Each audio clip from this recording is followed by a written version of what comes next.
ليهلك من هلك عن بينة ويحيى من حي عن بينة وإن الله لسميع عليم. Manake huwezi kunambia serikali ya Saudia ni serikali ya Kiislamu. Kama serikali, afadhali nchi zetu za Kiafrika za heshimu religion kuliko serikali ya Saudia haiheshimu dini. Nataka afahamu au Waislamu wafahamu, wenye kusikiliza wafahamu kwamba nchi ya Saudi Arabia ni nchi ya Kiislamu na hakuna suala la uhuru wa kuabudu kule. Hakuna suala la uhuru wa kuabudu. Watu wote wanatakiwa wafuate mafunzo ya Uislamu kwa msimamo wa ahli sunnah wal jamaa, kiitikadi, kiibada na kimiamala vile vile juu ya njia ya salafu salih. Hili nataka lifahamike. Kwa hiyo ukishasema hivyo ina maana kwamba katika nchi ya Saudi Arabia hakuna siku ya Jumapili, kwamba leo ni Jumapili, hakuna kazi wala hakuna Sabato wala hakuna Pasaka wala hakuna Christmas wala hakuna siku ya mwaka mpya.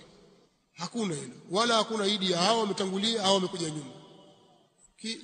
Wao msimamo wao ni mmoja tu. Hili ni jambo la kwanza. Jambo la pili, kwa maana kwamba sijakaona kwamba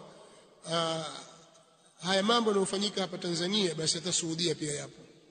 Jambo la pili, kule kuna mtawala anayesimamia dini, na dini ni moja katika mambo yaliyoingizwa katika mfumo wa uendeshaji wa serikali.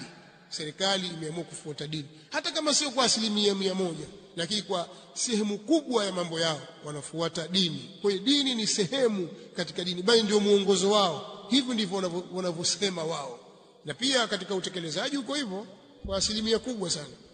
Ama kuwa kuna mapungufu, kuna hili, kuna lile kama watu wanavyosema, haya mapungufu hata tangu enzi za mwanzo, baada ya khilafa ar-rashida, baada ya al-khilafa ar-rashida, al-khulafa ar-rashidun, baada ya hao basi kila siku zilivyozidi kusogea mbele watawala walibadilika, wakawa katika hali tofauti tofauti.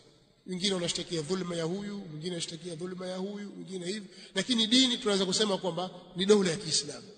Na ukisoma habari za khilafa za baadhi ya watawala katika Bani Umayya, ukisoma baadhi ya watawala katika Bani al-Abbas, kadhalika hao Salajika na wengineo, mpaka dawla nyingine zilizofuatia mpaka daula ya Uthmania, utakutana na mambo mengi ya ajabu wa ajaibu jamma.